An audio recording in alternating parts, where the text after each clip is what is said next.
No black cats, just straight facts. Triple P certified. Listen, we can talk about odds all day. It doesn't matter what the odds are. It matters what's gonna happen.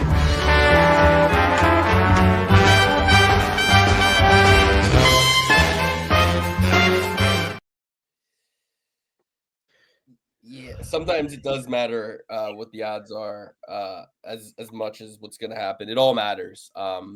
Welcome to Parlay Pursuit. They were right.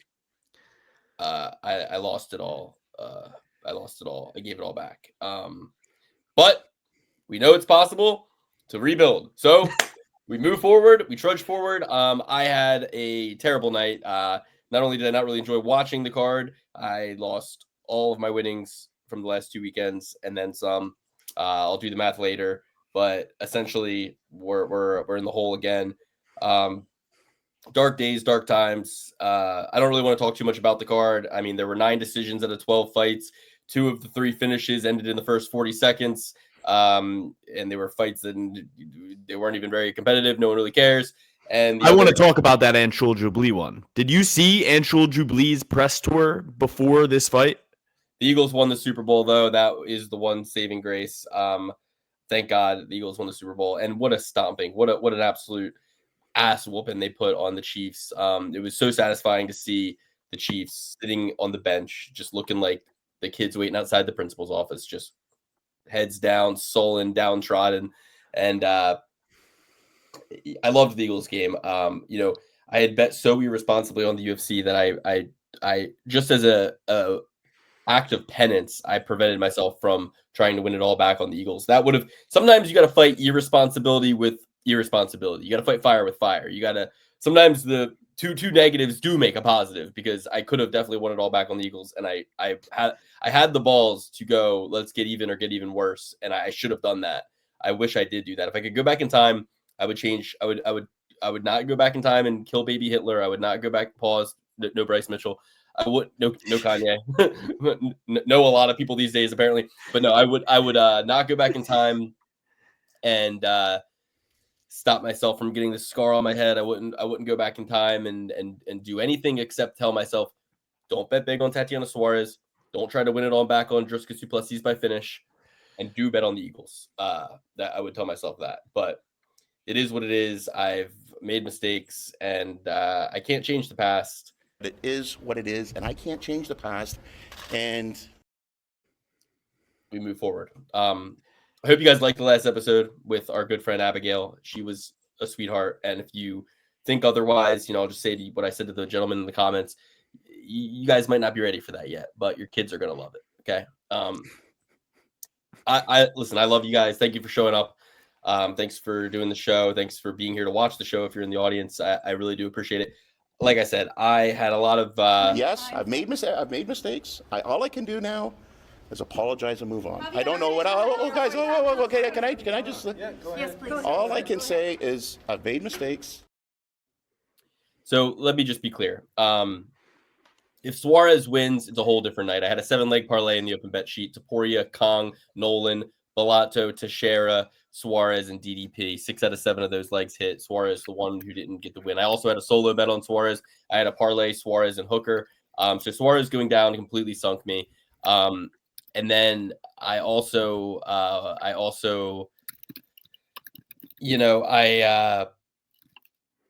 had Nolan to. I had a lot of options going into the Suarez fight, and she sunk every one of them. Sunk my ship completely. But I had another good read, which was Tom Nolan by submission. He almost got that. That would have also made up for a lot of mistakes. That was plus 750 odds. So that I put 100 on that. That would have been plus 850 right there. So a lot of things could have gone better. But 9 decisions. I think the only 2 underdogs that won were the second fight of the night in Mekalev over Jussier and Rong Zhu. Other than that, Nolan opened as a slight dog. I think, Nolan opened as a slight dog, and Weili Zhang was a slight dog. So if you want to go 4 underdogs, but I think those two are pretty much pick'ems, and they closed, at negative at minus odds. So Mekalev and Rongju. You want to talk about Jubilee? Go ahead, Alex. I didn't see his press release. Jubilee went on a podcast and said, I have the recipe to beating Habib and Islam. I can knock out both of them in the first round. And he's I'm not going to say it. well, now you put me in a tough spot because I want to say it. Is he going to curry their goat and make them have diarrhea before they fight, or what? I mean, he said I could even submit Habib if I wanted to. And then in the same interview, he says, I actually went to the doctors the other day. They said I have a jaw of stone or a jaw of steel or something of that nature, and then gets knocked out in 16 seconds. Absolutely hilarious. He proved to the world that in a fight with Habib, he would do amazing. From the 16 seconds I saw, it was like, Luke, who is that guy that you were like the first 15 seconds? He looked like Conor McGregor out there. that was Daniel Lacerda. I forget his name. Daniel Lacerda. Oh shit! I won my fantasy football side pool playoff. Yeah. Wow, $435 in my pocket, baby. Let's go. So it wasn't a total loss for me this weekend. I went out. I got my hair cut today. I was up till 2 a.m. and I was in here drawing plays. Like I'm in here literally drawing plays, getting ready for next season. How are we going to repeat? How are we going to do this again? I got 4 plays here that if I can get Nick Sirianni's ear for a couple minutes, I think he'd really like him. But I went to go get my haircut today. I realized I'm walking on sunshine. Hey, I'm having a great day. Everything's great. It doesn't seem like I lost my ass betting this weekend when I'm walking to get my haircut. I'm tipping my hat to old ladies, helping them across the street, helping everybody out. People say these Birds fans tear down the city, and sure they did. But there's all sides of the spectrum here. Some of us are just happy. We're happy to be alive. We're alive and well. We're helping old ladies cross the street. We're giving a tip of the cap to everybody we see. A go Birds here, a go Birds there. Let's fucking go. That was a beautiful beatdown, and I loved it. I heard a stat today. Did you know Pat Mahomes, he's won 3 Super Bowls, 3 out of 5. His point differential is minus 20. He can only win when it's a tight game, dude. You got to really put your foot on his throat, and that's exactly what we did. And I couldn't be more ecstatic. And I would still love to talk about this card. There are some really highs and low points that I'd like to talk about. Dan, how was your weekend? I know you had a gala event of sorts. Did you even watch the fight? Yep, just hanging out with the boys. Missed you guys this past weekend, but it was a heck of a good time. Big sporting news of the weekend was not UFC 312, but Super Bowl 59, Eagles, EAGLES, Eagles, Super Bowl champs. Jalen Hurts cemented as an elite quarterback. I don't want to hear him outside the top 5 anymore. None of that. So, that was really the big thing. I didn't want to sully such a sacred sports weekend with too much, UFC gambling. So I lost a small 50, but I was locked in on what was really important here. The Birds in the bowl, redemption story. Just one of the best stories that you could possibly hear of in sports, with the Jalen Hurts journey, getting benched in the title game, and then wins the dang on Super Bowl after losing it the first time, is the MVP of the Super Bowl, and again, legacy is cemented. So great story all around, and that's what I'm going to dedicate my opening monologue to. Fuck everything else, go Bird.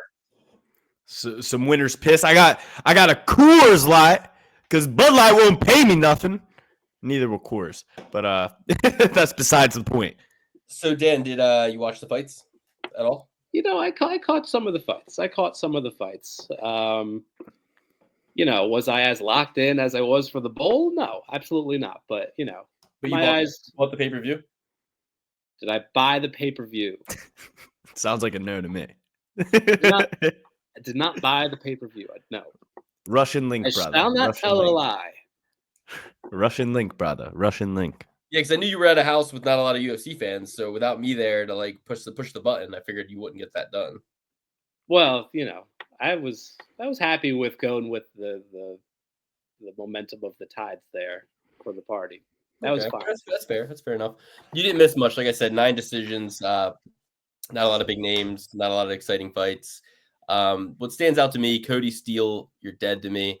And hey, it's mostly for 2 reasons: lack of a game plan, lack of an ability to pivot away from the style of fight that you are losing, a lack of awareness to realize I am losing this striking battle, but I have the wrestling and the submissions to get this guy. Let me pivot to that, which should have been your A game. It should have been your A starting plan from the get-go. Should have been that. But instead of, doing that first, or then at least pivoting back to it, you lose a 3-round striking fight with Rong Zhu. Cody Steele, you will never be a champion. I'll go TJ Dillashaw on Cody Steele. You'll never be a champion. You don't deserve to ever be a champion. We don't deserve to have champions who have losses to Rong Zhu on their record. That's point blank period. You know what I mean? So I think Cody Steele's done. Ship him off to fucking Bellator, ship him off to PFL, ship him off to wherever the fuck you want to ship him off to. But I am disgusted. He was my lock of the night. Not only to win, but to win by finish. And he lost outright by decision to Rong Zhu. Coach John Wood, shame on you for not telling him to wrestle. Cody Steele, shame on you for underestimating a guy you trained with to boot. He trained with Rong Zhu apparently, and could at least, he's just going for these huge winging hooks, missing and just getting the shit beat out of him. Got dropped, almost knocked out in almost every round. Cody Steele, you suck. You're dead to me. Other than that, the other standout performance to me, you mentioned the Jubilee fight. I see why, not an early stoppage. You see why the ref stops it. The ref's got to react in real time. And sometimes it's like stoppages seem early because it's not like a shock value thing. Like he got cracked, went down like a ton of bricks. You know what I mean? If you fall down face first like a ton of bricks, the ref's got to hop in. But then he kind of instantly woke up and went for that takedown. So it's like, yeah, it was early in hindsight, but the ref did. But I mean, if the ref doesn't get in between them, he's getting 16 more shots to the head. Maybe not. Maybe not. But the reality is, you can't give the ref that kind of reason to stop it. You can't. The edits on that knockout have been sensational. By the way, I love all the edits on Instagram Reels. Have you guys seen these? They're sensational. I haven't seen them, but the other knockout in the night, Teixeira elbow and Tafa in his nose. Tafa, no, not that he protested like a lot, but he kind of was like looking confused, like, why'd you stop it? It's like you got smashed and then you curled up into a ball. If you ever are curling up into a ball in the UFC, it's the same as a tap, just like your brother yelling out to Walter Walker is a tap. Like, you gotta not do that. It's a fight. And hey, Tafa, it's a fight where you lost on the feet. That's all. You're a kickboxer guy. All you want to ever do is stand and bang. He banged an elbow right through your fucking orbital and nose bone, and you went down instantly. Especially at heavyweight, though. Like, if you're in the fetal position at heavyweight, like, it's a lot different than, Marlon Moraes, rolling around, getting to position. But Justin Tafa, or whatever Tafa it is, and listen, guys, I actually made a mistake, and I need to put out a sincere apology to Tafa. I said he was 265 pounds of shit in a 100-pound bag. He was actually 266 pounds. He barely made the legal weight limit for heavyweight. Fat as fuck, disgusting, sucks. And the sorest loser, both of these Tafa brothers. You hear these things about Samoan Mahala family, Oana, Moana. You've seen Moana, respect, culture. The only bad Samoan I've seen was Jonah from Tonga. That's the only disrespectful Samoan I've ever seen in my life. But these guys, these Tafa brothers, they can't give respect when respect's due. At least Mark Goddard had the dignity to go up to Israel Adesanya on this card and say, fuck, mate, I'm so sorry. I stopped that fight a little too early. And you know what Izzy said? I was actually out in that one. The one in New York was a little early, personally. But honestly, I was pretty out of it right there against Amavov. Did you guys see that? Yeah. I didn't hear him say that, no. Izzy got inducted into the Hall of Fame, him and Kelvin Gastelum for their fight, Dan. That fight's so overrated. No, that's a good fight. But I think it's overrated in terms of like people don't look back on that enough and go, Kelvin sucks. And Izzy like went life or death with him. Like maybe Izzy kind of sucks. But anyway, like I said, 2 knockouts, both of them kind of lame in a lot of ways. I want, Teixeira to submit Tafa was 10-1. So that's another submission play I had that I lost on. Wish that he was able to, he was going to get it. He clinched up with him like he's going to take him to the ground. And then Tafa couldn't take that elbow and ends up getting put out. But it's like, I feel like that was a good play that didn't hit either also. So, Tatiana Suarez, sorry, what were you going to say?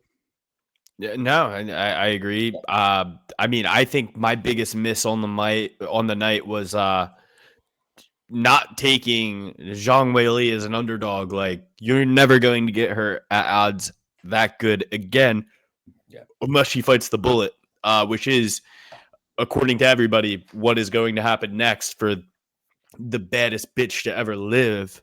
That fight. So, Tatiana Suarez, I'm really kicking myself on that one. That gash on her knee was disgusting. That thing was crazy. She had a good first round, good first 4 minutes, but ultimately, I think what it came down to was she wasn't prepared to get takedowns when she didn't have a plan C and D for the takedowns. Weili was defending the double leg. She was too slippery by round 2 for her to get a single leg, and that was the end. That was literally all it took, was her to be able to defend the double leg and then have a nice glaze of sweat on her that prevented. Tatiana said it twice in the corner, like she's too slippery. So yeah, I'm kicking myself. I feel like Tatiana blew it. She let everybody down. Jimmy Crute was robbed. I had it scored 20-17 going into round 3. So no real way to lose. And then one judge gives it to him. 2 judges call it a draw. Don't really hate the draw so much, but I really did not see Bellato winning that second and third round. I thought there was an argument for Jimmy to win both of those rounds. Maybe the third less than the second, but the second, like, Jimmy Crute cleaned his clock a couple times, had some really good moments on the feet. I was super disappointed in that judging. We're in Australia, guys. You got to give the brute his due. And another weird outcome for Jimmy Crute. Like, didn't he drew Alonzo Menefield that one time and then also got guillotined by him the fight after that, but that was kind of a club and sub. Like, Jimmy, maybe you should have hung him up. I don't know, but the gas tank was not on full effect. I still thought he won. Was very, very, very disappointed. But, at the end of the day, it's inconsequential because Tatiana Suarez was on a lot of these parlays regardless. So it doesn't matter at the end of the day whatsoever. I was super happy about Jake Matthews. Jake Matthews fought sensationally, didn't have a single moment that I thought he was in danger whatsoever. That was one of my platinum Mike Perry picks of the night. Dominant performance. And that Santos dude who beat up on Jack Jenkins, he looked like Charles Oliveira in there, dude. He looked like Dude Bronx. He was controlling him the entire fight, ends up getting the sub. That Santos, I'm pretty sure the only fight he's lost was on short notice. So he might be a force to be reckoned with. He was looking fantastic in that round or in that fight. That's the dude who lost to Lerone Murphy. Yeah. Yep. In a very tight fight. And like he did super well in that fight against Lerone Murphy. Bruno Brazil, Cody Steele, Bruno Brazil, brains full of rocks. They don't have a single brain cell to rub together. Bruno Brazil had Kong Wang's leg damaged in the first 45 seconds of that fight. Did not throw another fucking leg kick for the rest of the fight. Did not throw another calf kick for the rest of the fight. Kong Wang her leg looked like minced meat. It was damaged, bruised, battered. And Bruno Brazil, the fighting nerds, she needs to fucking get her head back in the books if she wants to be a fighting nerd, because there was zero IQ in that fight. Bruno Brazil, you had a route to win that fight. Hey, I'm not saying just go for leg kicks the whole time, Build all your combos off of the leg kicks. End with the leg kick. Her leg's already fucked, dude. You got to keep going after it like a dog on a bone. You saw how DDP chased after Sean Strickland when he saw that nose was broken. That's how you fucking fight somebody who you injure. You keep chasing the thing that you injured until it's so injured they can't do it anymore. It's insane.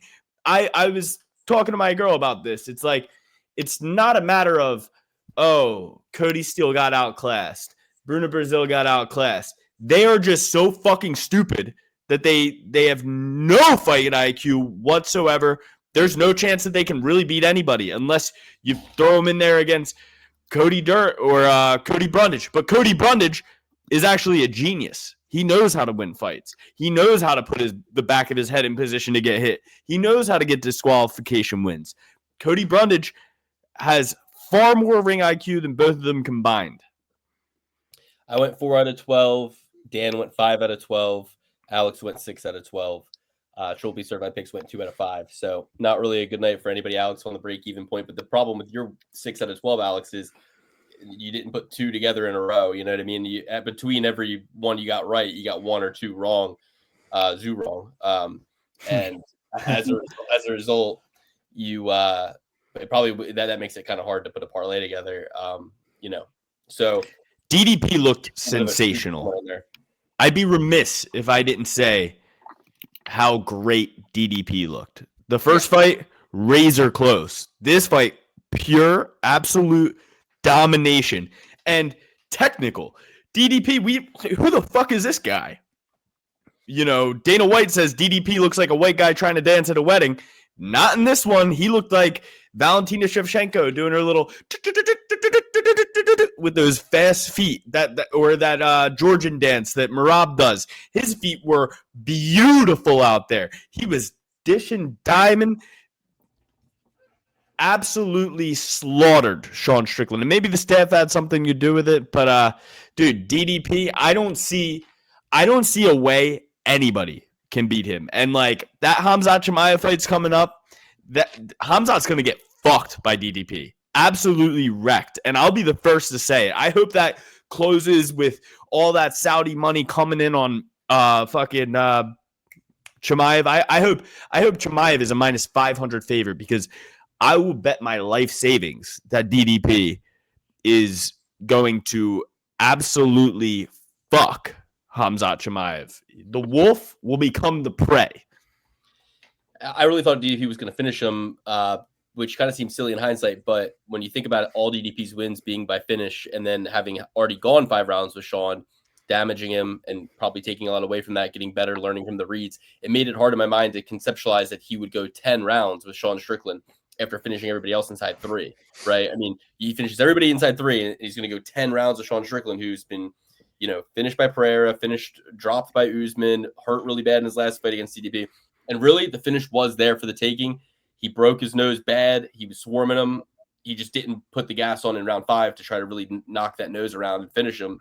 I think that comes from a place of deep respect for his opponent and just kind of knowing he was ahead 4-0 on the scorecards, not wanting to put himself in a lot of danger. But ultimately, I don't think the staff had much to do with it. Strickland didn't look slow. He didn't look gassed. He fought all 5, broken nose in round 5, round 4 going into 5. So really good fight, probably the best fight. And how tough is Sean Strickland resetting his nose mid-fight? Dan, his nose got shattered round 4. Like it looked like Owen Wilson. It was all the way over here. And Sean Strickland goes, he's like defending himself and goes and puts it right back in place. When he comes out the next round, it was straight as an arrow. I think he put it in the wrong place though. He put it in the wrong spot. DDP was talking to me after the fight. He's like, I was watching you and I saw you do it. I was like, oh, wrong way, bro, wrong way. Yeah. Yeah, he broke it in 2 spots. He broke it with a punch, and Sean said he broke it when they were wrestling. DDP's like head touched it a little bit as they were wrestling, and it just like rebroke again. But yeah, really crazy. Taporia's brother looked great as well. He didn't get. I don't think he got hit with a single punch. We're giving him shit for it, but I think Nessie is just kind of a good fighter, and like he fought safe, fought smart, got the win. I mean, yeah, it was a little bit lackluster, but I think if so many other fights weren't lackluster, people I don't think would be as harsh for it. But his defense was sensational. I feel like he barely got hit the entire time. He was rolling with everything. throwing hard strikes, meaningful strikes. It looked good, and Crone Gracie had some choice words for them on that one. I don't know if you saw that on Instagram as well. Called them you saw what you think you saw? Oh, positive. It was the verified Crone Okay. Gracie account. He called them the F word. It was interesting, and he was like, "I don't know why these guys act like they love each other when they're about to fight." I'm like, "Hey, Crone, totally agree, but." Hey, Crone, totally agree, but this is actually after the fight. They just got done fighting. they just got done. And that's what I hated most about Cody Steele's fight. That's what I was going to get to, is that like he was like high five hugging Zurong at the start of the third. After the fight, he's like, we did it, man. Like, yeah. Like, Hug is like, dude, you just got the shit beat out of you. You were a huge favorite. You're an undefeated. You lost your O to a fucking guy who is never going to be a champion and is never going to be a contender.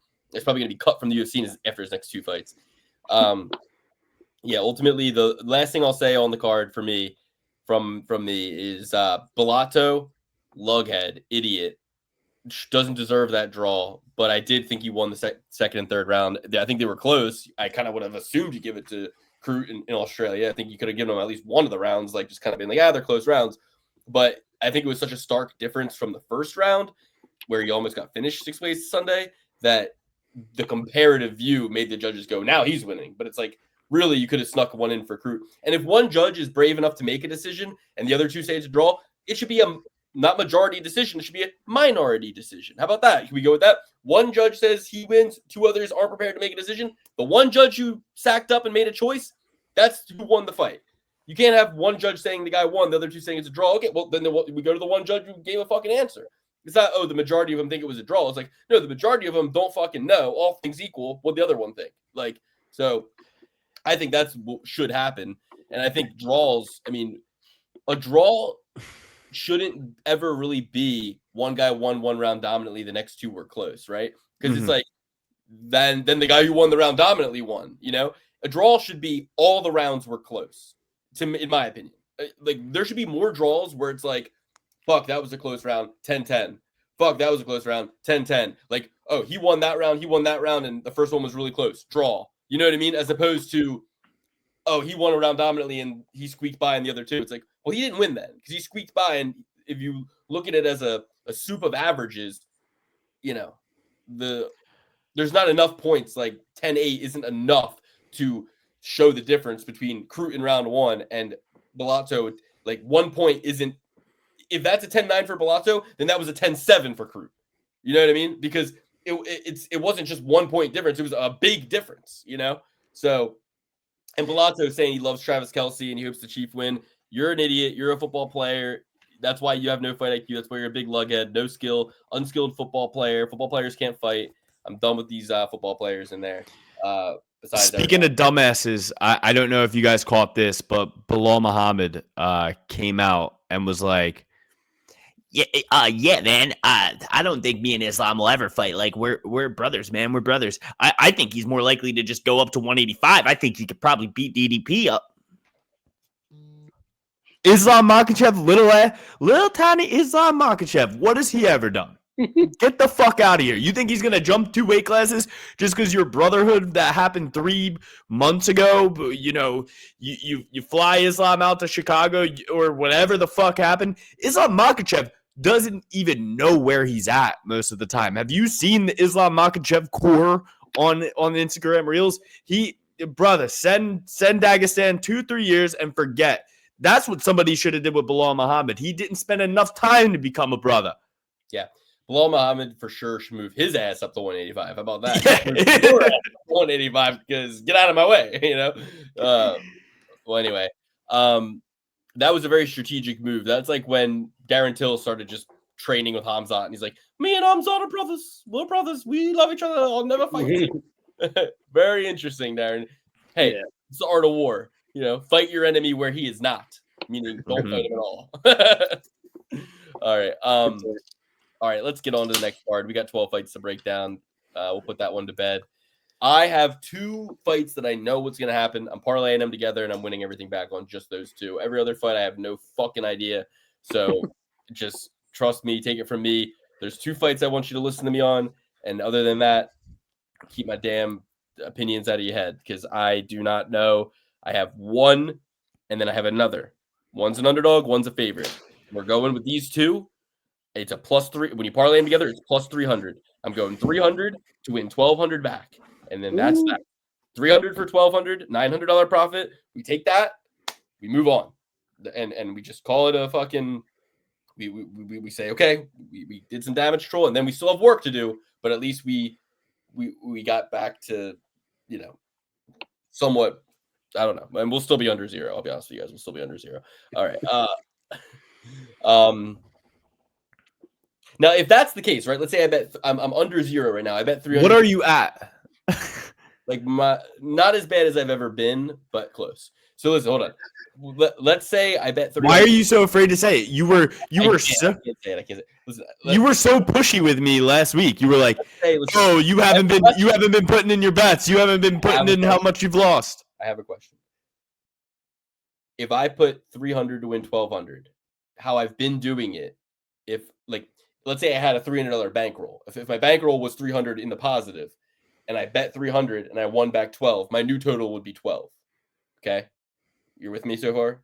Because I don't think it works the same when you're negative though. When you're negative, but here's the thing: if I'm negative and I lose the 300, that counts towards my negative balance. So if I'm willing to take it on that side, then doesn't that mean if I guess you're right. Yeah, it would just be the 900, right? Like we're all on the same page. It would just be the 900. Yeah. That's how you're. I just want to make sure that's how you guys are counting it too. Okay.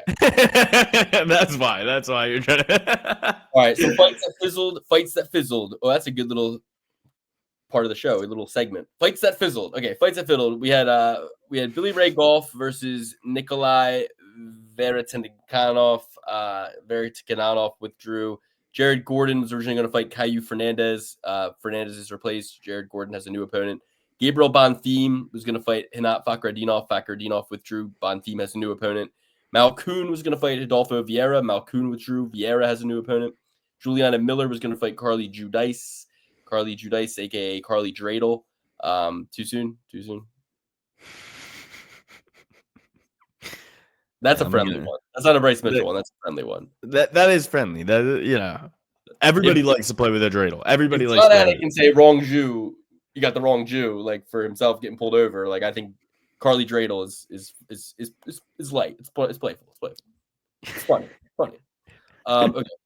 But yeah. So that fight is off. Juliana Miller is not on the card anymore. All right. 12 fights. A 12-fight El Clasico. Let's start from the bottom. Gabriel Bonfim taking on now Chaos Williams instead of Hinat Fakhretdinov. Out of the frying pan into the fire, I say. Bonfim's coming in -225 favorite. Look, shit. I'll take a hot take right off the bat.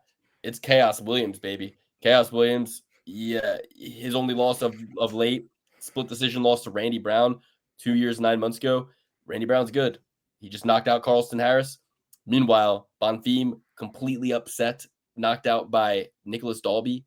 Nicholas Dalby's 22-4, sure, but Nicholas Dalby's not that good. You know what I mean? If Dalby can knock you out, Chaos Williams with a 5-inch reach advantage is going to put you in a fucking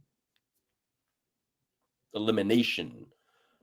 Send him to the gulag. Send him back to lobby. He is going to send you back to the lobby. So I think Bonfim had an easy fight or an easier fight, a fight with Hinat Fakhretdinov, not too much of a huge striking threat there. Now he's got a guy who can defend takedowns and bang. Give me Chaos Williams +185 underdog. Chaos Williams to start the night +185 underdog. Yeah, I couldn't agree more. I'm going with Chaos Williams here, and I'm going to call my shot. Shout out to who did that? Lou Gehrig, Babe Ruth, whatever. One of those fucking idiots did it. They never even played against. They never even played against anybody good. These Babe Ruth, this Lou Gehrig. Who's the one who pointed? Was it the Babe? Yeah, Babe Ruth. I'm the luckiest man in the world. That was Lou Gehrig. That's Lou Gehrig. Okay. Well, I'm the unluckiest man in the world, as you can see by my by my total here. But I'm gonna call my shot. Deep left center. Chaos Williams 2nd round knockout. I think he withstands the early storm.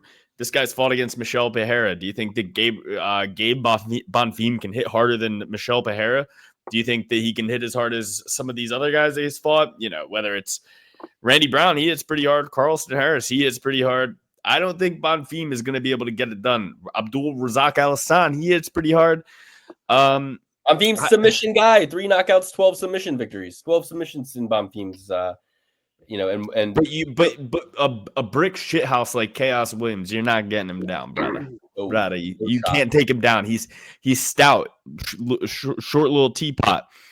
I think that Chaos Williams withstands the early storm, tires out Gabriel Bonfim, Homer Simpsons him a little bit maybe, and ends up knocking his ass out in the second round. Chaos Williams, anything is possible with Chaos Williams. He's amazing. I love it. Bonfim by submission. He's going to be climbing all over that back. He's going to find the choke. Man, dare I say a parlay pillar. Very confident in this one. We assign all this virtue to these losses. Like, who cares? You stood in there for 15 minutes with Pereira. Like, you lost. He didn't win. I don't know. I think we're overrating Chaos Williams here. Doesn't even have all that much pop. Doesn't even have that much pop. I mean, he finished both Abdul Razak Al Hassan and Alex Morono. He finished both of them combined under a minute. 27 seconds beat Morono. Okay. 30 seconds beat Al Hassan. Throw in Eza there, and you got 2 minutes, 3 guys. If you looked at Chaos Williams and you looked at Alex Morono, who do you think would win that fight? I mean, Morono is very defensively sound, good ring IQ, and unorthodox. Wow. But if you looked at them, who do you think would win?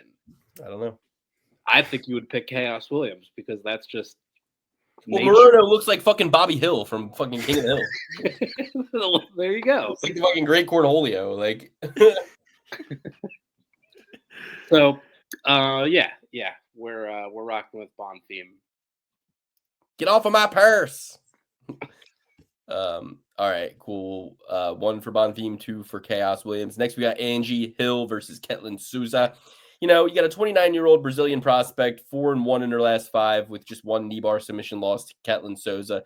Beat Marnik Man, beat Yasmin Uruguay, beat nobody else in the UFC really. But then you got a wily old vet, Angela Hill, old Auntie Angie, 40 years old, older than Green Dust. Another King of the Hill reference. Dusty old bones covered in green dust. I'm going with Ketlin Souza, but this is the exact situation that Angela Hill, loses a fight, then comes back and wins a fight. I mean, I never am going to bet on a 40-year-old person unless they're a heavyweight man. And this is a 40-year-old lady at 115-pound weight class taking on a young, hungry Brazilian. You're giving me plus 100 on Ketlin Souza. I'm eating that up all day, loving it. But I am prepared to watch Ketlin Souza out there looking stupid as all fucking get out and just mystified, and Angela Hill beat her by a decision. You know what I mean? I am completely prepared to watch Ketlin Souza like, what is happening? This is like looking like fucking, what's that other girl's name who just lost to Bruna Brazil? No, who just lost to Jazzy J. Stupid ass dummy. Oh, constantly out there looking like these Brazilian ladies go out there, and if they don't just dominate, then they're out there like, oh, what is that? Wait, where am I? Like they like are in a horror movie. So give me Ketlin Souza. So there's 2 schools of thought here. Everybody knows if you've ever listened to the Joe Rogan Experience, Brazilians have a lot of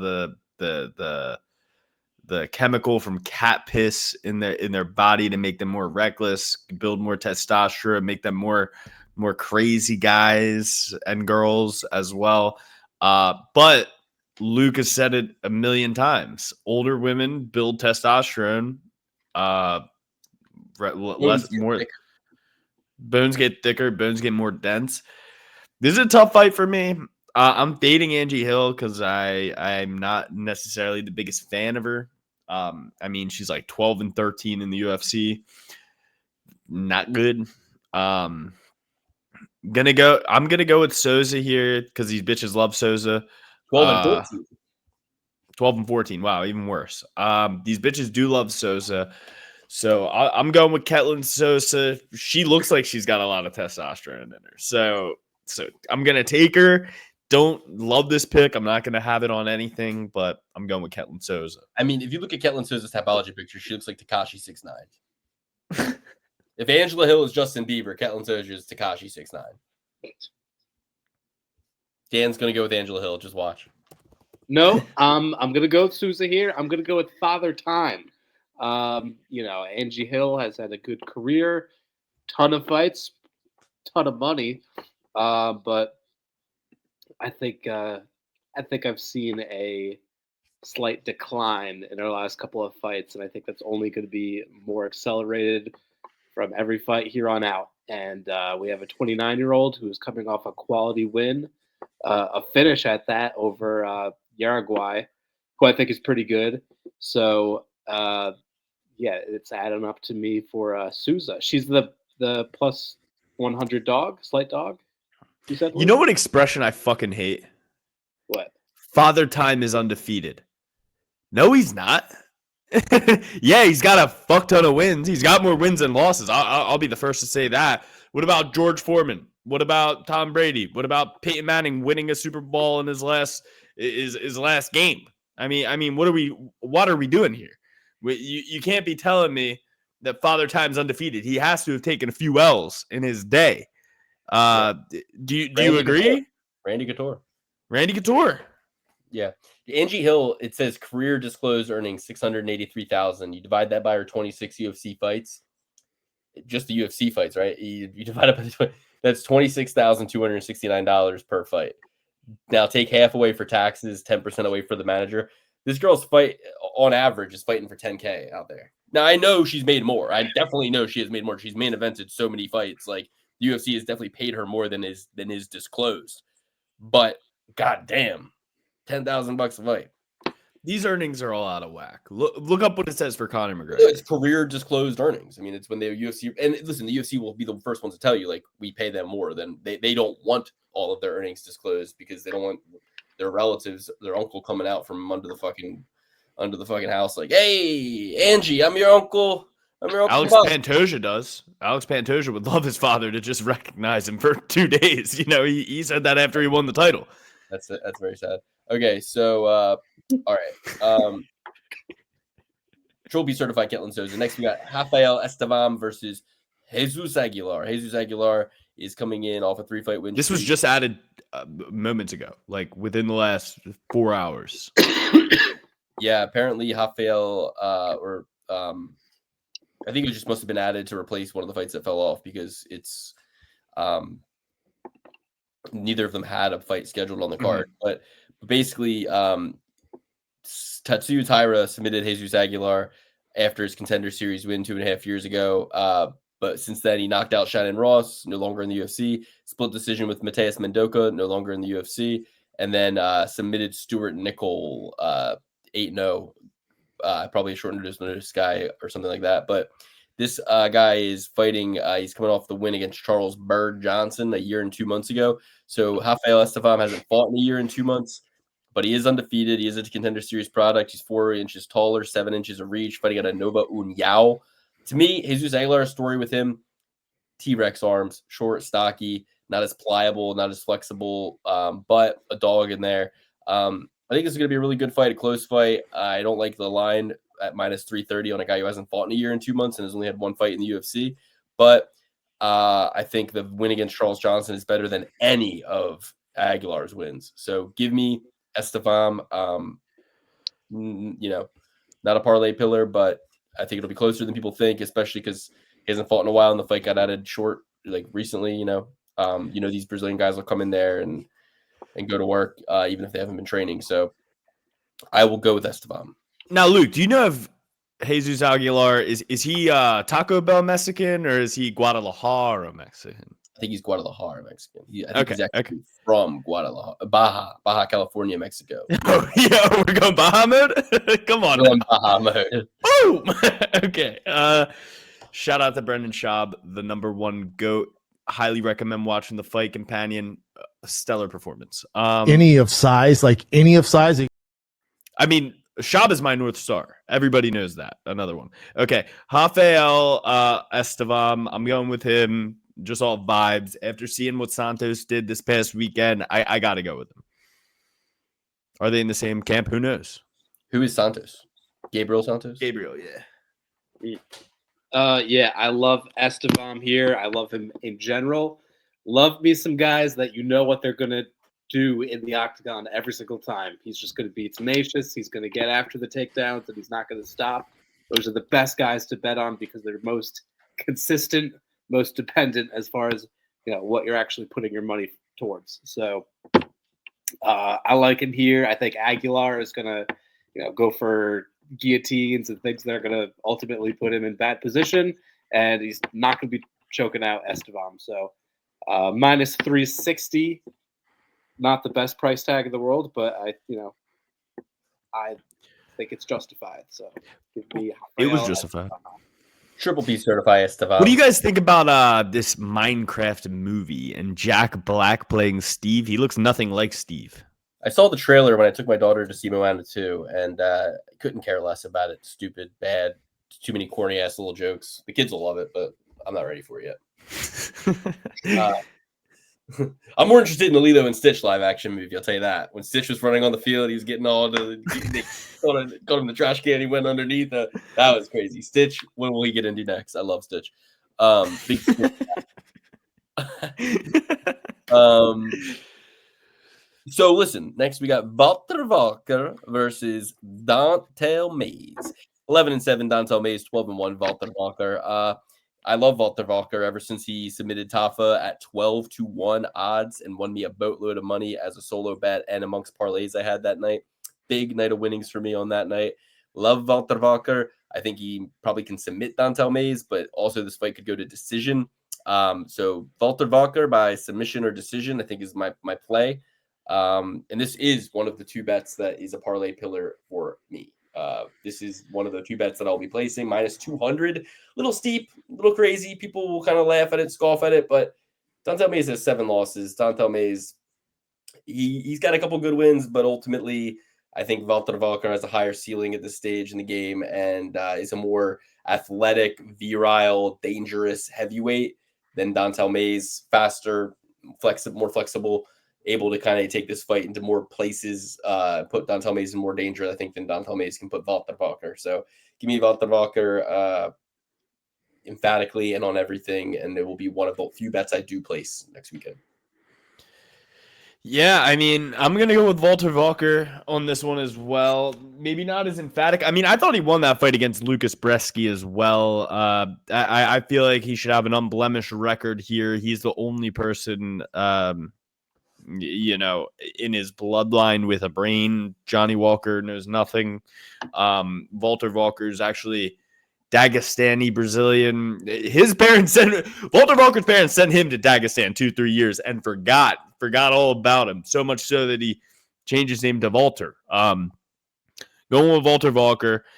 I don't rate Dontel Mays too high. He is a guy who goes win-loss, win-loss, win-loss. He's coming off of a loss, so I'm probably not going to be as heavily invested as Luke may be in this one, but I'm going with Walter Walker for sure. Gonna take a dog shot here with Dontel Mays plus 185. I'm a big time anti-believer of Walter Walker.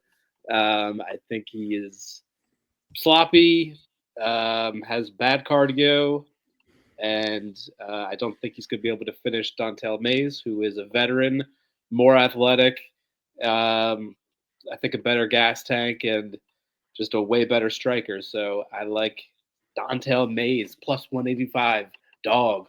Oh. All right. Next, we got Elijah Smith making his UFC debut off the Contender Series 4 months ago. He fought in the Contender Series. Now he's coming into the UFC against Vince Morales. Vince Morales just lost to Taylor Lopoulos 4 months ago in his UFC resurgence, I guess you could call it, right? I mean, he was in the UFC, and then he was out of the UFC after 2 losses to Jonathan Martinez and Miles Johns. Before that, he beat Draco Rodriguez, Luis Smolka. Before that, lost to Chris Gutierrez and Benito Lopez. Does have a victory over Eamon Zahabi, a loss to Yadong Song. Had some Bellator fights. Lost in the Contender Series to Domingo Pilarte. That name, wow, that's a throwback name. He also lost to Josh Wick, not John Wick. We've talked about Josh Wick before. Josh Wick being, he's the last guy Nurilo Alev who just beat Joe Solecki. So yeah, not a lot of great wins for Moraes. He's getting a second opportunity here in the UFC after winning 5 in a row to get himself back in the UFC.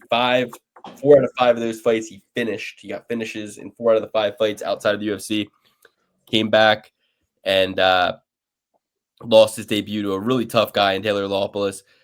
They're really, I don't know. They must not like Moraes. They like him enough to bring him back, but not enough to. It seems like they're still feeding him, right? They're feeding him to this young contender off the Contender Series. I kind of got to go with Elijah Smith, but I don't know. I mean, I have a bad taste in my mouth picking a -230 debutante off the Contender Series after what Cody Steele did to me last week. I don't want to punish Elijah for what Cody Steele did to me. So, and Moraes, he's 34, so he's going to be 12 years older. But 34 is not, it's not 36, it's not 37, it's not 40. You can still be in your prime in some ways at 34. At 135, gets a little tricky. So he's fighting at a Syndicate MMA. You know who else was fighting at a Syndicate MMA? Motherfucker Cody Steele, right? Was that John Wood? I believe so. I believe it is John Wood. I get those two schools mixed up too much. The one that Sean Strickland's at and Syndicate, I can't tell heads or tails on those two. What's the one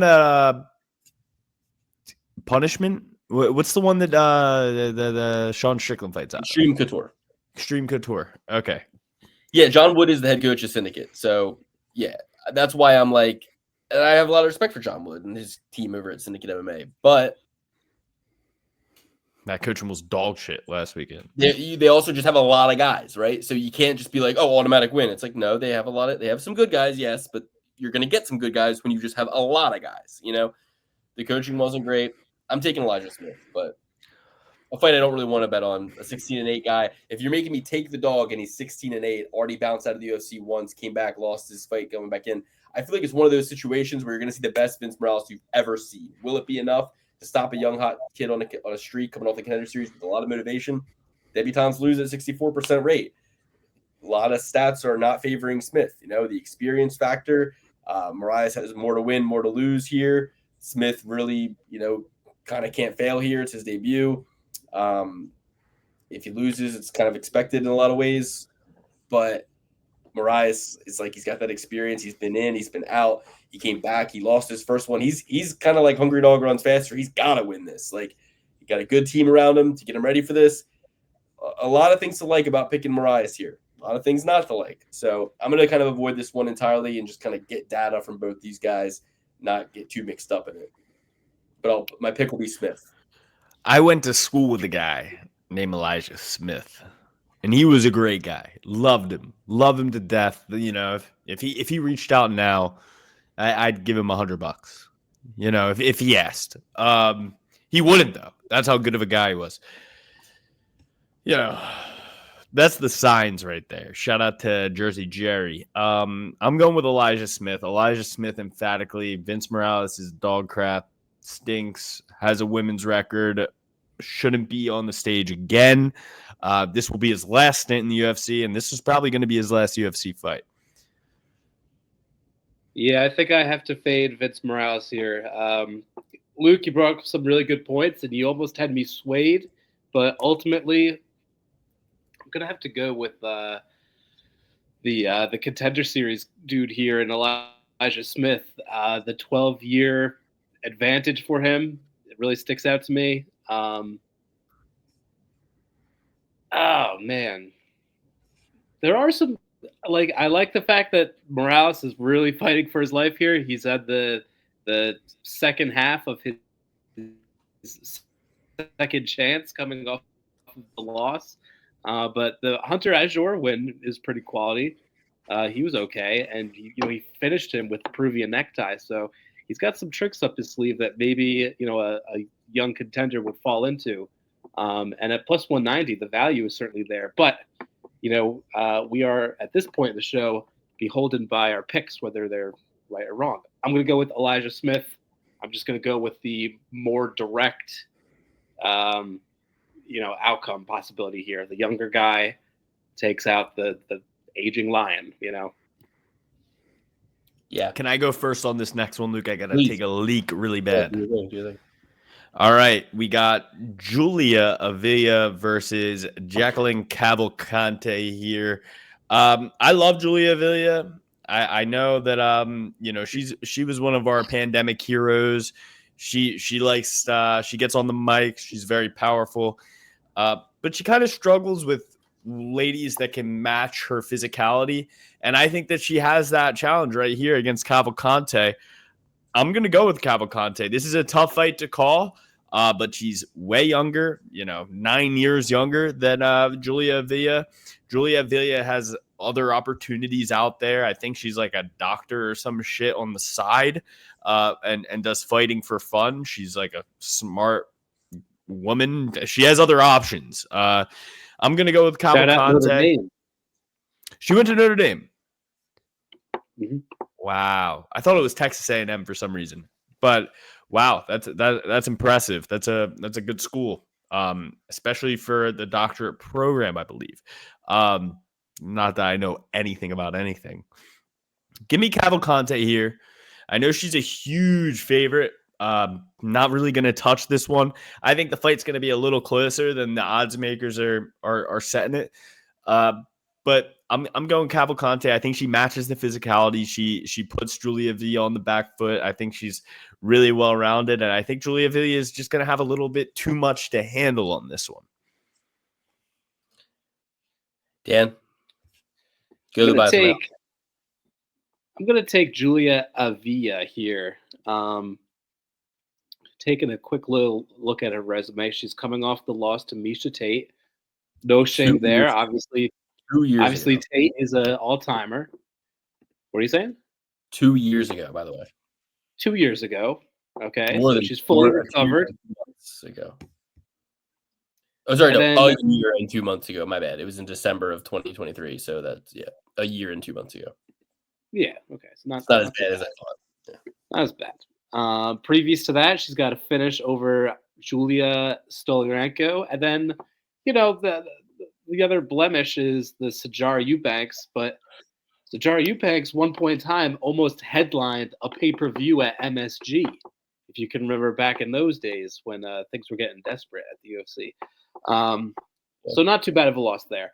I like Avila's fight style, the way she comes forward, super tenacious for a lady fighter.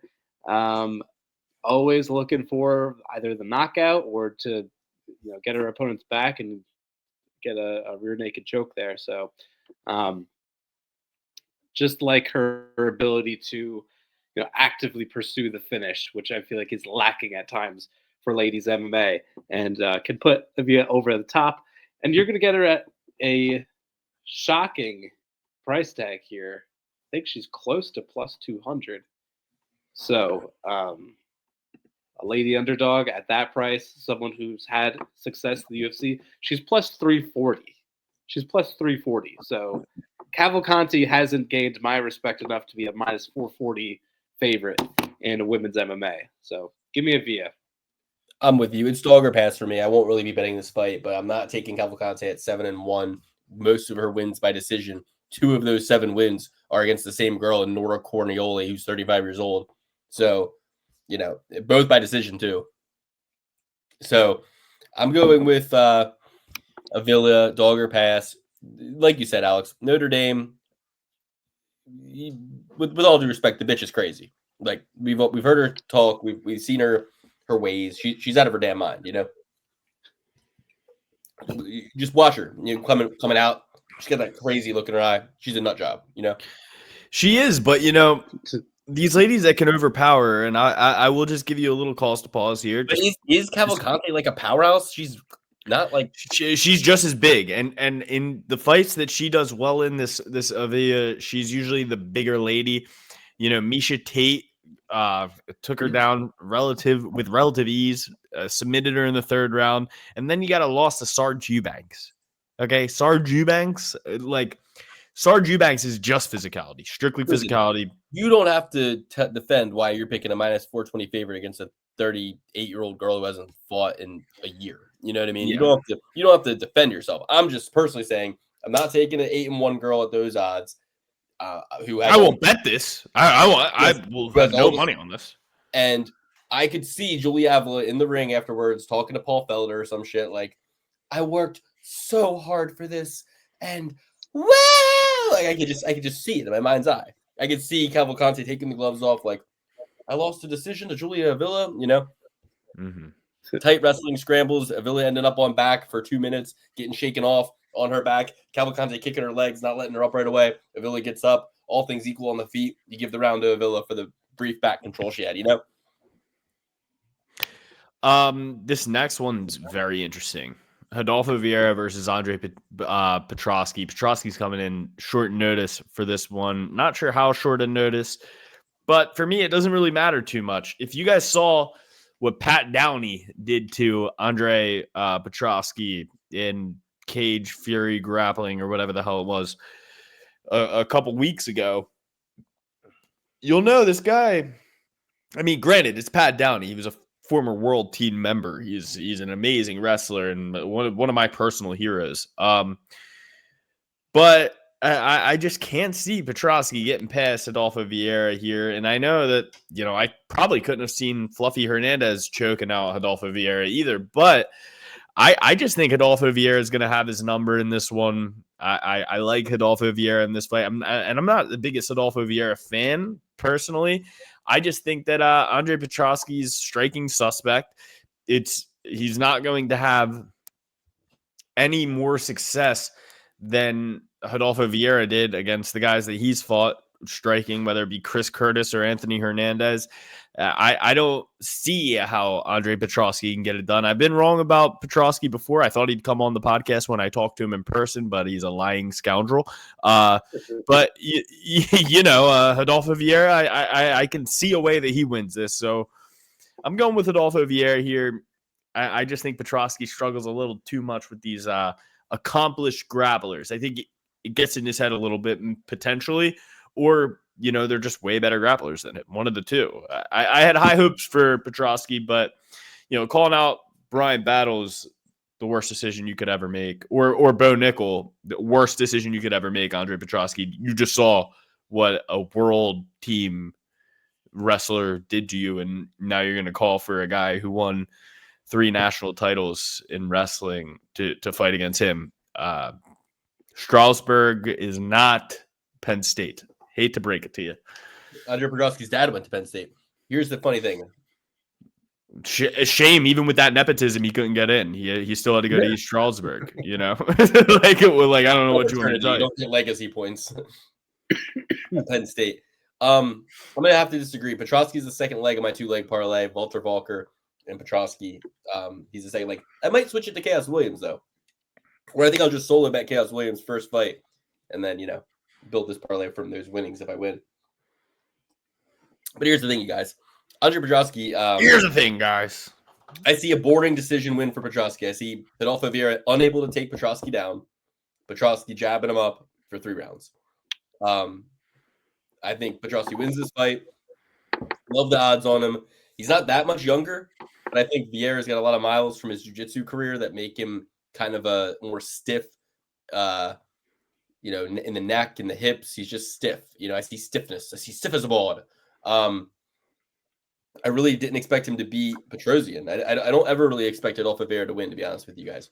I have a bad taste in my mouth with him after Fluffy Hernandez beat the shit out of him, and he just quit in there and let him. But hey, in hindsight, Hernandez is going on such a streak and such a run. He looks like a god in there, Hernandez. So I put Hernandez in there with Diego Lopez. Like these guys. I mean, you're talking about just sorry to interrupt. You're talking about Fluffy Hernandez, like you said, looks like a god in there as of late.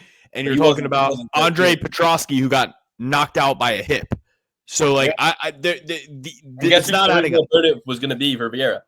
Said hip, Malcoon. Said hip. No, I hear you. But I don't think Vieira's going to do that to him. I don't think Vieira's got much for him on the feet. I think Petroski is not going to get taken down by Vieira. And I think, if anything, Petrosky can take him down. And I'm going to go with Petrosky here. Love the line. I'm hoping the birds inspired him. Prop bet. I'll take. Oscar Willis asks Petrosky about the Eagles' victory in the press conference. In an interview. They let prelims fighters go to the post-fight press conference? First fight of the main card. Oh, okay. As of right now. It's actually a pretty good main card. I like a few fights on here. A lot. Okay, so Dan. I'm going with Petrosky. Break the tie, Dan. I'm going to go with Vieira. I just think that this stylistically works out really well for him. On the feet, it seems like he's just like, all right, don't get hit by anything, go crazy, keep your distance, and just pop him with a jab. And that's all he's worked on with his striking is his, think and dunk little jab. But it's been effective, and I think it's going to be really effective in this fight against Petrosky, who I think telegraphs his shots. He throws these big, crazy overhands, and he's just not a super polished striker. So Vieira has made his living, his career off of kind of like reading that, staying out of harm's way, and then hit him with a jab, or if there's an opening, get the takedown. Obviously, if it goes into the grappling realm, I think Petrosky could be too comfortable with his wrestling and grappling background. He might be like, I'm comfortable here, and I think that'll get him in a super bad position with Vieira. So multiple paths to victory is what I'm seeing on the Vieira side. So that's enough for me to take him as I think he's a slight favorite, minus 200 or so. Well, I mean, guys, we got Dylan Budka versus Edmund Shabazian here, and Budka, probably the most apt nickname in all of UFC history, the Mindless Hulk. Yeah, you're mindless, all right. You have all these wrestling credentials, and I have never really seen him go for a takedown. I think in the Cesar Almeida fight, he took him down in the first round, but if I'm not mistaken, he came into that on pretty short notice. Yes, it was supposed to be Josh Fremden there, who is a friend of mine. I'm gonna go with Edmund Shabazian, and I've been an Edmund Shabazian truther for quite some time. That he's not all that good. He had the Wanda Wowsy, Edmund Taverdian. He had that whole mystique around him coming in, and they were like, this is the next guy up. And the UFC, give him credit, they really tried to give this guy every opportunity possible to win, but I just don't see it. He's at Extreme Couture now. Gerald Mershark, Anthony Hernandez, great losses. Amavov, great loss. Jack Hermanson, great loss. Derek Brunson, great loss. Guys like Dylan Budka, he gets the win on. So and he's only 27. He has a lot of room for improvement, and he's got a lot of time to make those improvements. And he's been on a high level, as you heard. The last 5 guys I just listed were perennial top 10s. Derek Brunson, perennial top 10. Jack Hermanson, perennial top 10. Nasruddin Imavov, now like top 5, top 3 in the division. Being looked at for a title shot. Exactly. Anthony Hernandez, top 5 in my opinion, top 10 in my opinion. He's way better than dumbass Brendan Allen. Gerald Mershark, he's a guy who is slippery, very hard. Gerald Mershark's a good matchup, or Shabazian's a good matchup for Mershark. Prospect killer, Mershark's a prospect killer. Exactly. And it's a picture perfect matchup. You got a guy who has barely any wrestling versus Gerald Mershark, who has 50 fucking fights and is amazing on the ground. Probably has more submission victories than anybody on the roster besides Dubronx. I'm going with Edmund Shabazian here. More of a fade toward Dylan Budka. I don't really think he's that good, but if he wrestles and he can maintain that composure and continue to wrestle for the entire fight, there's a path to victory for him for sure. But Edmund Shabazian beats Dylan Budkas. He beats all the Dylan Budkas. He just can't get past that next step to get himself, Edmund Shabazian, I think he was like 15 at one point.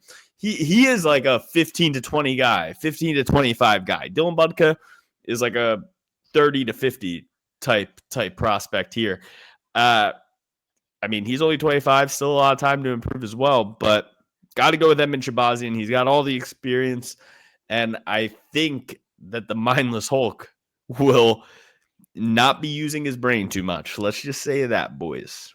I think you said it all. Shabazian this will be his 12th UFC fight compared to Budka with 2 UFC losses and his only 2 UFC fights. Shabazian's got more UFC experience than this guy has fights. And I'm going with Edmund Shabazian as well. You said it all. You know, this is the type of fight he can definitely win. Great losses. You said it all. So Edmund Shabazian will be my pick. And I think Budka goes 0-3, gets bounced out of the UFC, puts on a good streak outside of the UFC, works his way back. I'm going to go with Shabazian as well. We'll triple P certify this bad boy. But this is a buyer beware situation at minus 355. This really isn't the wisest play of all time, given Shabazian's track record. I think Budka could potentially land, some crazy, fluky knockout on Shabazian. And who knows, Budka's wrestling could come into play and he just stifles Shabazian for 15 minutes. I think that's even possible. The greater possibility is Shabazian is, a better athlete, and he's a UFC vet, and he has knockout potential, and he does have a little bit of everything in his toolbox, although some of it's not amazing. But I'll take Shabazian and triple P certify it. Long story short, but not crazy about the play. All right, next fight, we got a Contender Series guy in Connor Matthews versus a Contender Series guy in Jose Delgado. Matthews actually lost his fight in the Contender Series by decision to Frankie the Fire Marshall. Shout out to Frankie Marshall. He came back after winning one fight outside the UFC, came back, fought Yair Farias to a decision, got into the UFC and got knocked out by Dennis Bazookia 10 months ago. Jose Delgado coming off a Contender Series knockout to Ernie Juarez, undefeated Ernie Juarez at the time, 5 months ago. 6 years younger is Delgado. 2 inches of reach, 3 inches of height, MMA lab guy, Arizona, down there with probably mixing it up in the room with Sugar Sean and those guys at some point or another. I think Delgado is a rightful favorite here, but I wouldn't be surprised to see Connor Matthews get the win. I like the plus 190 on him. Don't love his age, but ultimately he's kind of in a must-win situation. Hungry Dog runs faster. His boy Calvin Cater's on the card with him. They were probably training, peaking at the same time. I kind of want to take a shot on Connor Matthews. Like I said, I won't really be betting too many fights outside of my pocket shots that I have this week, but I can't see betting a minus 230 Contender Series guy in his first fight in the UFC. Granted, it's at the Apex, same environment that he fought in the Contender Series. Won't feel too much different, but I don't know. I mean, I would like Connor Matthews if he had if he was like Vince Moraes, right? If he was 32, but a vet like Vince Moraes, right? These guys got the same amount of fights, with more success on the Delgado side, more finishes compared to getting finished. In Matthews' last fight, Delgado's coming in with more confidence. Matthews coming in off a knockout loss. So I'm going to pick Jose Delgado. Because you guys know what I say about New England Cartel. There's a sign on the door Tyson Chartier put up there. It says head movement and striking defense need not apply. These guys are taught and trained by Tyson Chartier himself to take a fucking ass whooping of epic proportions every time they go out there. So I can't give any respect to the New England Cartel. Fuck the New England Cartel. And I'm going with Jose Delgado. Does your offer to Tyson Chartier still stand? I will celebrity box Tyson Chartier. Yes, if he wants these hands. I'll celebrity box him. I'll celebrity MMA fight him. I prefer bare knuckle MMA, but actually probably not. He's probably a black belt or some shit. But yeah, celebrity boxing. Give me celebrity boxing, Tyson Chartier, and any day of the week, because he deserves to take a few fucking shots to the dome for what he's put his whole roster of fighters through, sending them in there to get their fucking shit kicked in every single time in fights they win. They're who give this black belt, bro? I want to see strikes absorbed from all the Tyson Chartier fighters. Somebody get me that stat. We got Rob Font, we got Calvin Cater, we got that other guy who's even worse than those two in terms of taking damage. They're putting up Max Holloway and Nick Diaz numbers in there with the amount of strikes they've absorbed in their fucking career. There's the one dude who has the Negligence. It's criminal Imus. negligence. Don Imus. They got that one guy. Shameless Don Shameless. I don't know if he's even in. Yes, I think he is. Oh, nine. What do you guys think? So Connor Matthews, Delgado. What do you guys think? I'm gonna go with Delgado. You kind of hit the nail on the head here. I have no respect for the New England cartel. No cartel, in fact. I don't appreciate any cartels. That's just a stance that I have. This guy Delgado. I don't even like that a bunch of businesses get together and gouge prices. Yes, not that either. I'm going with Delgado, dude. He's coming out of the MMA lab. Great team, has a lot of experience in a very short time, and he's been super active over the past couple of years. So give me Jose Delgado. I think he's got this one locked in. Triple Daniel. P certified. Oh, I'm sorry. You're going to finish up? No, I was saying Daniel. Oh, gotcha. Triple P certified Delgado. Better gym, younger, at a lightweight class, and the taller guy, longer guy. All signs point to Delgado. Never trust the New England cartel, but also praise the New England cartel because it serves up these easy matchups for us. So I appreciate that. Yes, that's why I want the Taffa brothers to stay in the UFC as long as possible because it's a free space. It's a free space every week. I'm catching myself and I'm like, damn, Cuz kind of look like DDP. I'm catching myself at angles with this fresh cut. I'm like, damn, I am kind of DDP-esque. I see what you mean. Just the haircut, yeah, for sure. Okay, so Triple B certified Delgado. Next, we got the other Bonfim brother, Ismail Bonfim versus Nazim Sajikov. Now, listen, the other Bonfim brother is the submission Bonfim, and he got knocked out by Dalby a couple fights ago. This is the knockout Bonfim, and he got submitted by Benoit Saint-Denis a couple fights ago. So it's interesting, they both put them both together. You got a really elite fighter, but with both of them separate, you kind of see there's some exhibitionists in there. I think there's some exhibitionism where if things are going really well for them, they look outstanding. But when they face a little bit of adversity, things unravel pretty quick for them. When they're fighting outside of their specialty, things unravel pretty quick for them, I think. I'm going to take a shot on Sajikov. I think Longo, Weidman MMA. Longo's MMA, not Longo Weidman, Longo MMA. This guy's 9-1-1. I mean, he submitted Terrence McKinney. He went the distance with Vladislav Borishev, who looked really good in his last fight, against Nolan. And Nolan was saying, like, this guy's a legend. I fucking didn't want to fight this guy. Like, so even though I don't respect the Vladislav fighters do, he submitted Terrence McKinney. He KO'd Elvin Elver. He KO'd his way to the Contender Series. Lots of KOs there. This is a KO guy versus KO guy. I think Sajikov can hurt him. I think this fight might go the distance. I kind of like the over. I think they're both really skilled. It could turn into a little bit of a staring contest. But I think Sajikov could also put hands on him and knock him out. So the plus 120 odds on Sajikov that I'm seeing on Tapology, I like it. And, the one kind of thing with they both finished Terrence McKinney, by the way. Bonfim, KO, need him. Vince from Hell Pichel, didn't he just retire in his last fight or no? No, I think somebody missed weight and then he refused to fight them. I think he was supposed to fight. No, I'm thinking of Cub Swanson retiring in his last fight, but I'm also thinking of the guy who fought Darren Elkins in his Daniel Pineda. Vince Pichel, Daniel Pineda, and Cub Swanson, they're like the same guy to me in a lot of ways.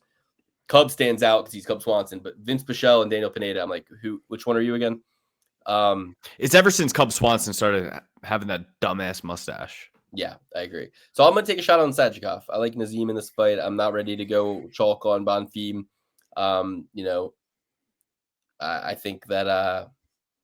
Let me say something, and it might change your mind. Okay. Ray Longo. He told Matt Serra, he said... Morbidly obese. He tells the guy to turn around, he gets knocked out. Besides that, he told Matt Serra, he said, I went to the Brian Callen show. I couldn't stop laughing the whole time. Guy's a fucking moron. Clearly. He doesn't know where he is. He's on Mars. Oh, that's your takeaway? He's on Mars at this point. And it drives me nuts. Oh, sorry. Ear warning. Post. Ismail Bonfim is going to win this fight with relative ease. I think he's going to absolutely demolish Nazim Sajikov. Wasn't impressed. He went to war with was it Vladislav Borisov? Mhm. Yeah, he went to absolute war with Borisov, and look at what happened to Borisov last week. He got absolutely dominated by Tom Nolan. Give me Ismail Bonfim emphatically, probably by finish. And if it's not by finish, it might get a little hairy because Sajikov's there to play. He likes this shit.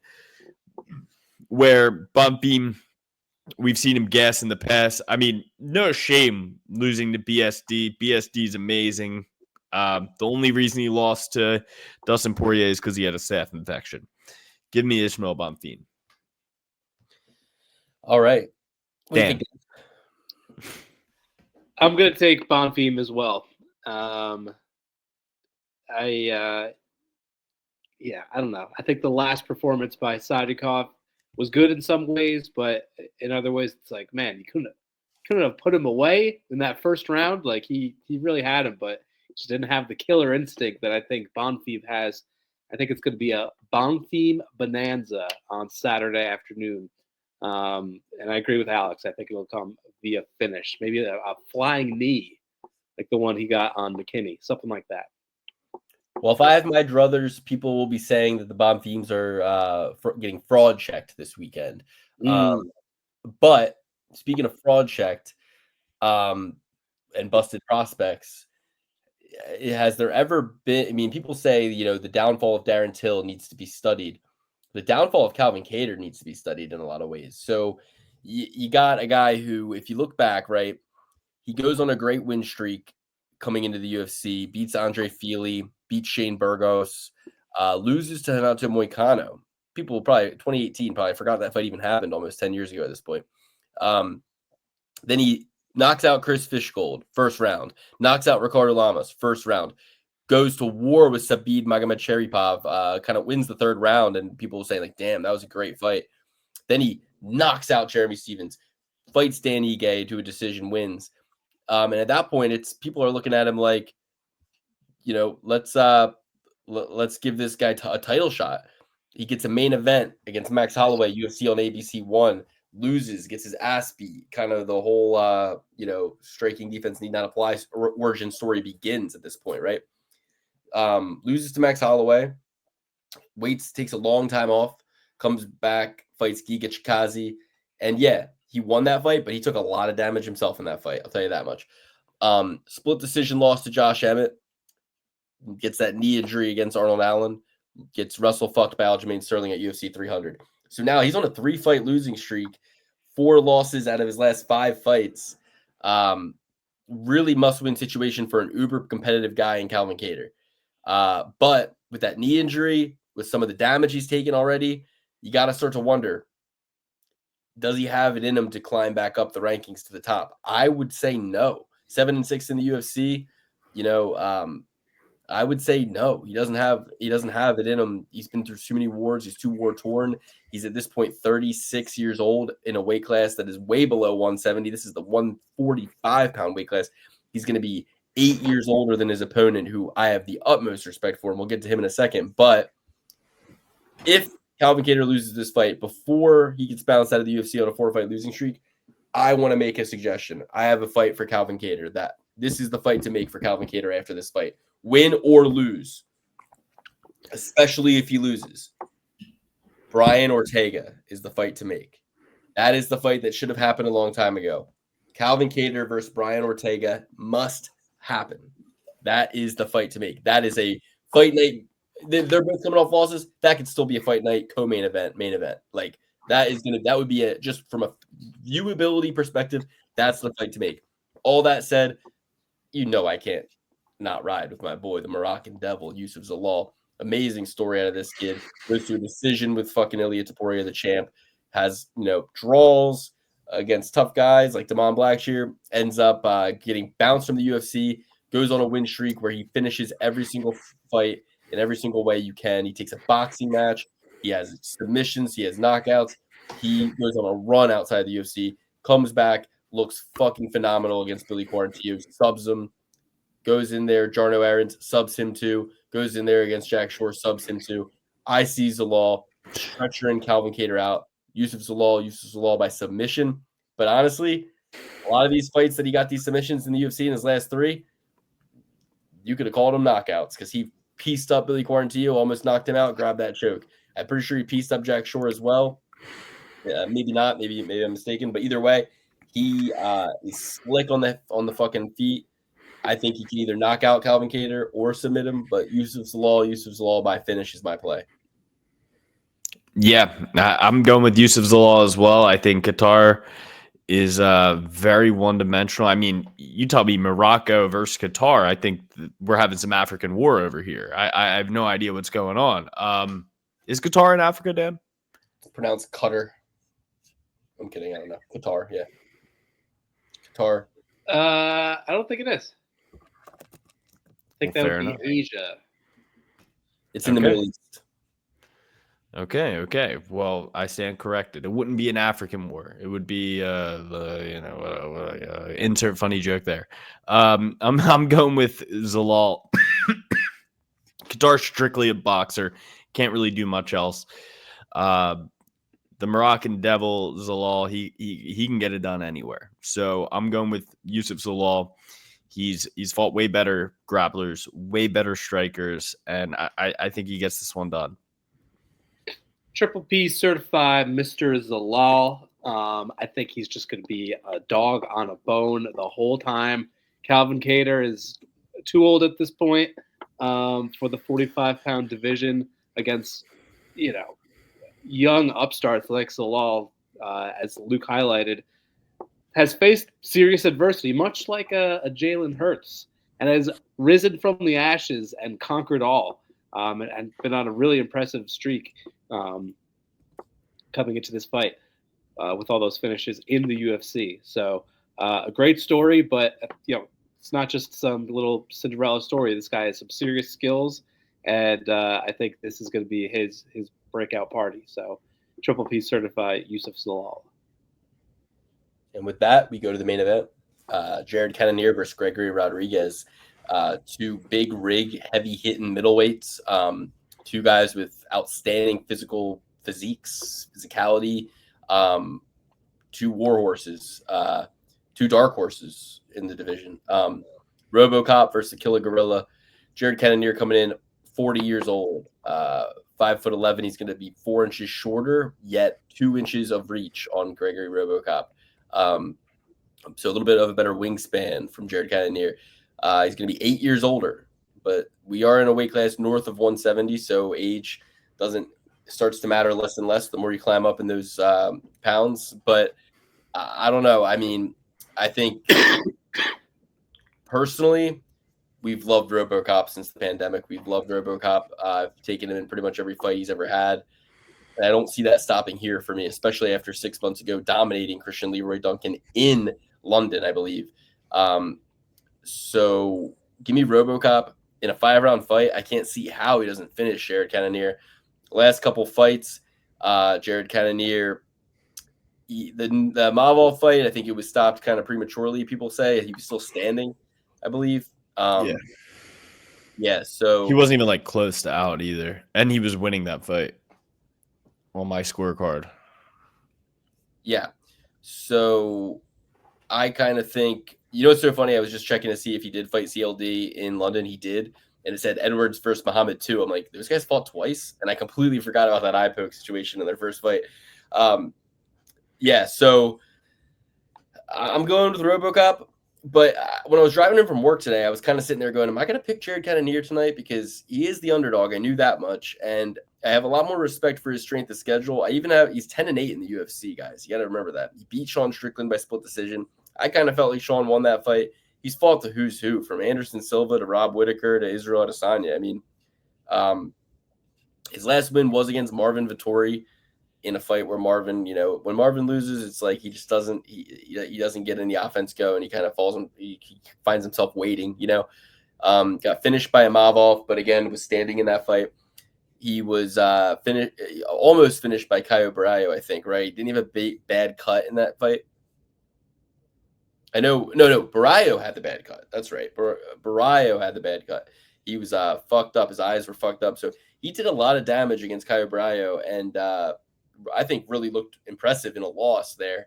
So part of me could see Cannonier going all 5 and winning a decision here. I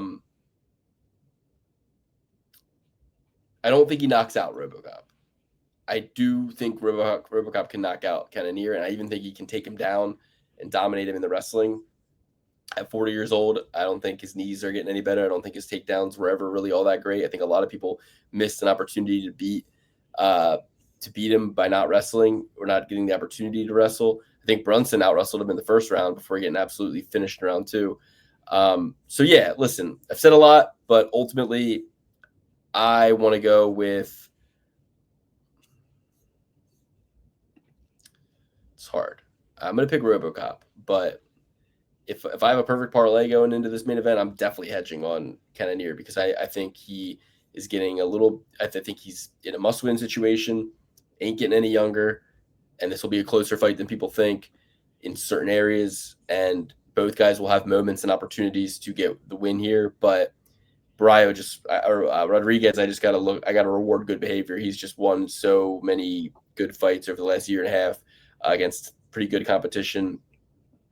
Not really. Chalula and Tavares, not really the best competition, but CLD gave him his first loss and looked pretty good doing it. So give me Gregory Rodrigues to stay sharp, stay smart, pose enough threat to keep Cannonier in kind of a staring match situation until he unloads big shots each round, maybe not finishing them, but going on to win a decision, but possibly catching them, cracking them, and putting them on the wobbly chicken dance legs.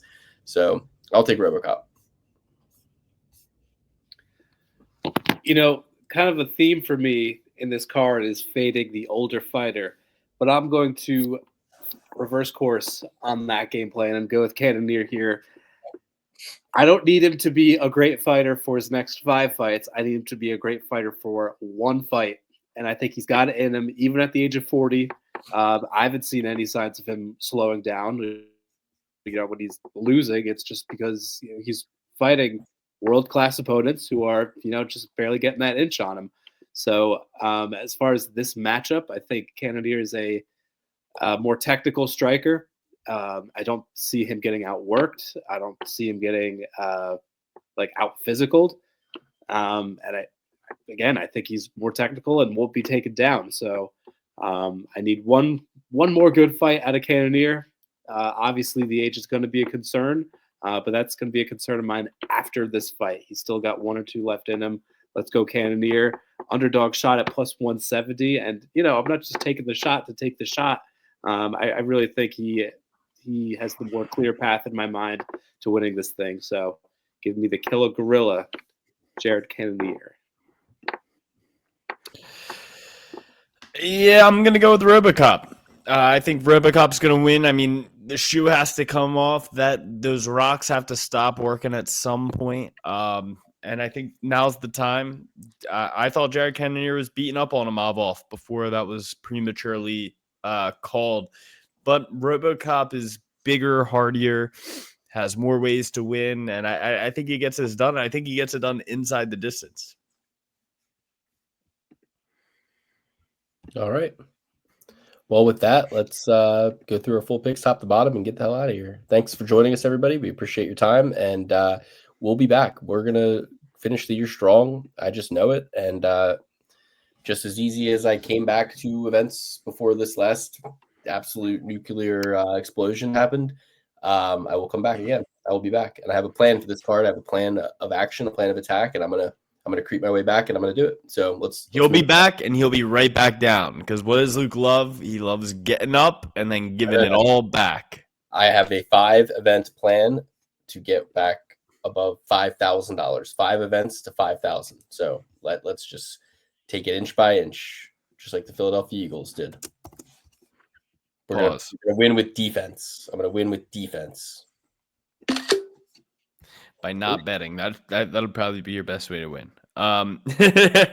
Okay. If you're rolling with me, you're going to go with Williams, Souza, Estevam, Volker, Smith, Cavalcante, Vieira, Shabazian, Delgado, Bonfim, Zalal, and Rodrigues. To clarify, Ishmael Bonfim.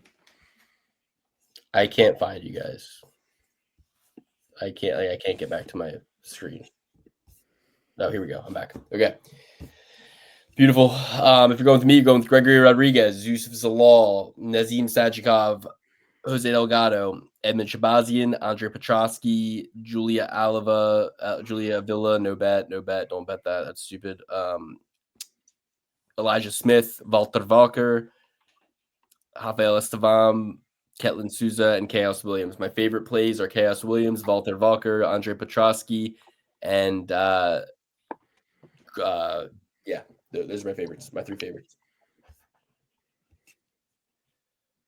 All right, rolling with me, we're going with Jared Cannonier at the top, Yusuf Zalal, Ishmael Bonfim, Jose Delgado, Edmund Shabazian, hesitantly, Rodolfo Vieira, Julia Avila, Elijah Smith, Dantel Mays, Rafael Estevam, Ketlin Souza, and Gabriel Bonfim.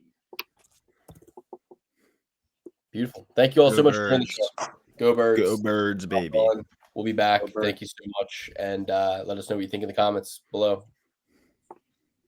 Hello.